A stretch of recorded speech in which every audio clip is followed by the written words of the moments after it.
I'm Corbett Wall with DV Auction, here with your feeder flash for Thursday, November the 2nd. And it doesn't appear like anybody's going to be impressed with 120 this week on the fat cattle trade.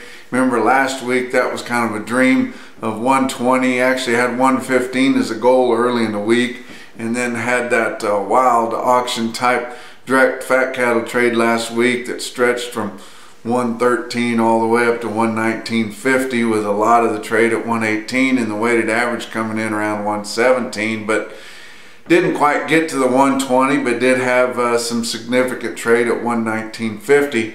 But this week it's going to take more than that, especially with the board.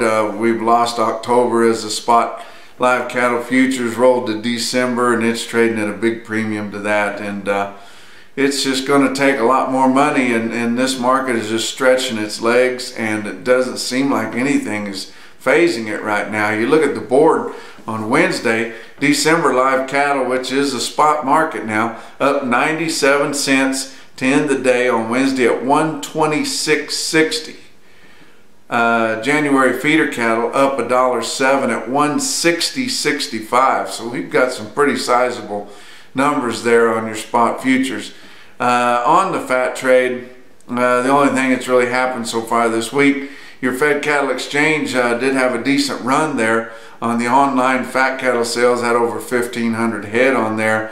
They only got one pen sold. The last pen on the list there sold. There was 274 head of them, and they did sell at 120. So it appears that unless something just falls out of bed, which it's not going to, it couldn't that bad, because we've already gained a dollar more on the board since that's happened.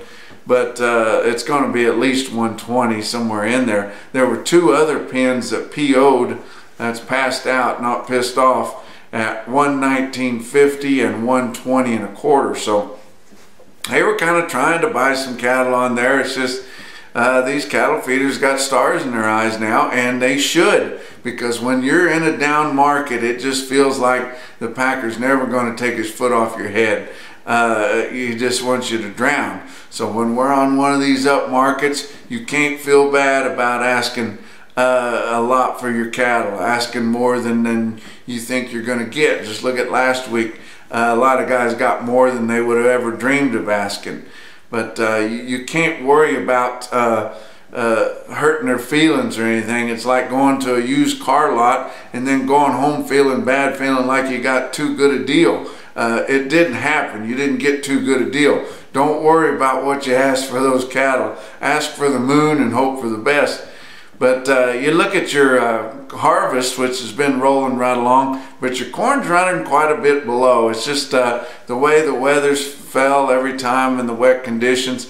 But corn harvest at the beginning of this week, or actually into last week, was 54% complete. That's 18 percentage points behind the average. So they've still got quite a bit to do in the northern part of your corn belt, and there's some areas that got some significant snow and wet conditions there earlier this week. So they've still got some work to do, and they should be able to get it out before they get into the holidays. I don't think they'll be singing Christmas carols in the combine like they have sometimes. But you look at your beans, are 83% complete, and that's only 1 percentage points behind. Look at your feeder markets. Real-time index based on the 800-pound steer on Beef Market Central. Late in the day on Wednesday, sitting at 157.86.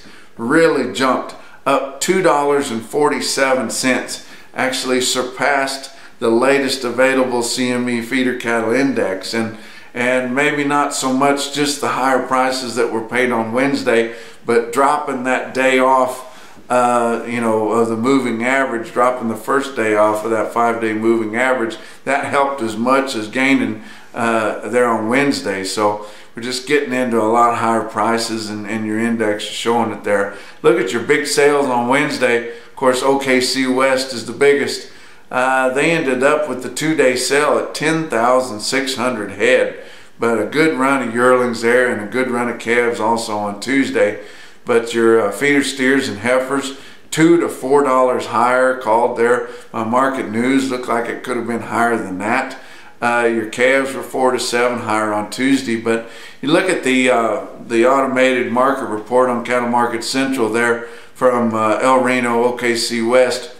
You'll see that your popular weights, and that report's just for the Wednesday sale, not for the Tuesday sale, so you can disregard the calf weights there. But you look at your popular feeder weights there, 1,665 head of steers weighing 700 to 800 pounds, average 763 with a weighted average price of 160.18 on the weighted average compared to the weighted average the previous week in the same weight group. That was up almost $6.50. So like I said, you know, that was a conservative call of the $2 to $4 higher.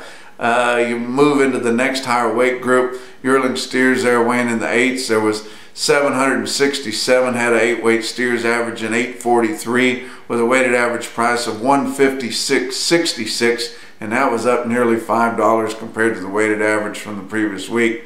Dodge City, Kansas, winter livestock had around 3,000 head on Wednesday there. They called feeder steers steady to as much as $8 higher. Not a good test of feeder heifers. Steer calves were $6 to $15 higher, and the heifer calves $3 to $5 higher. The middle of this month, we've only got a couple weeks now when most of your leased wheat pasture can be turned out on. So most of your turnout dates on the leased wheat pasture is November 15th. Guys are kind of waiting a little bit longer to buy those calves. And they might have been right to do so because there's been a lot of health problems so far this year on new arrivals of calves, especially your lightweights, trying to get those things straightened up. And maybe a couple of hard freezes on there will help the getting those cattle straightened up where you can turn them out. But you know, there's still a lot of demand for cattle. A lot of the farmer feeders haven't even come into the market yet. Like I talked about on the harvest, a lot of them are still harvesting. And one thing that a farmer will always do is farm when there's farming to do. That's all they really want to do. They only fool with cattle just to try to scrape out a profit, and they would really rather not. But a lot of them will not even call an order buyer or even consider buying any cattle until they're completely done and they got their combine hosed off and put away. So you've got that demand that's still waiting. You still got a lot of cattle coming. There's still a lot of good calves coming. And your diversified farmers, those that do row crops and have cattle too, a lot of those farmers will wait till they get done with harvest before they wean their calves. So especially in the Midwest and right in that Corn Belt area, Iowa, northern Missouri, in Nebraska, places like that, they've still got their calves running out. But when they get done with harvest, they'll come in, they'll wean their calves because they know they need to be paying attention to them, and then they'll come with their weaned calves, you know, sometime around the first of the year. So there's a lot of business yet to do. Don't think that this fall run is over yet. But one market there that's like that, St. Joe Stockyards, my old buddies, St. Joe Stockyards, 2,400 head. They're just getting into their fall run. They're one of those sales that their biggest runs will be in January, when these farmers that have got done harvesting get their calves weaned and decide to bring them to town. But they're starting to get into the meat of their run there, and got some backgrounded yearlings to sell too. The big string there and the big high individual quote for today, 135 head of steers in St. Joe there with a good weighing and flesh condition, weighed 835 pounds at 176.85. That's your feeder flash for Thursday.